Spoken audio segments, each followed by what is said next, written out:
শুভ সকাল। আজকে আমি পুদিনা পাতা দিয়ে কিছু স্বাস্থ্যকর পানীয় ড্রিঙ্ক বানাবো। তার জন্য প্রথমে আমি পুদিনা পাতাগুলোকে একটা একটা করে ছিঁড়ে নেব। তারপরে কুলেখাড়া পাতা, যেটা শরীরে রক্ত স্বল্পতা কমাতে সাহায্য করে। এইভাবে একটা একটা করে ছিঁড়ে নিলেই হবে। তারপর আমরা রওনা দিব আমাদের রান্নার রুমে।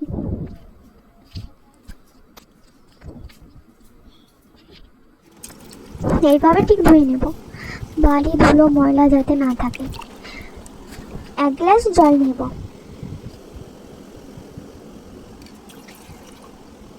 কুলেখাড়া পাতাটি ফুটিয়ে নেব। আমলাগুলিকে জুস বানাবো, ঠিক এভাবে কেটে নেব।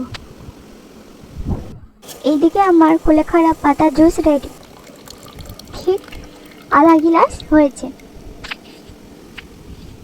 এরকম কালার চলে আসবে। এর মধ্যে অনেক আয়রন থাকে, যেটা রক্ত স্বল্পতা কমাতে সাহায্য করে। তারপর এইদিকে আমলাগুলোকে কেটে নিয়ে আর তার সঙ্গে পুদিনা পাতা দেব ও কিছু ধুয়ে রাখা পালং শাক।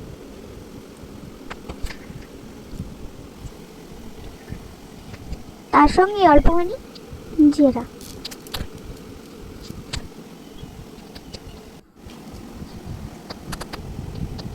সবগুলোকে মিক্সিতে দিয়ে ভালো করে পেস্ট বানিয়ে নিতে হবে।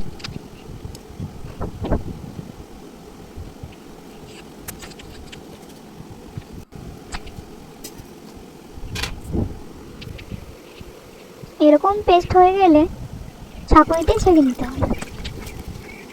তারপরে এরকম কি কালারের জুস বের হবে। এটা সকাল সন্ধ্যায় খাওয়া যাবে।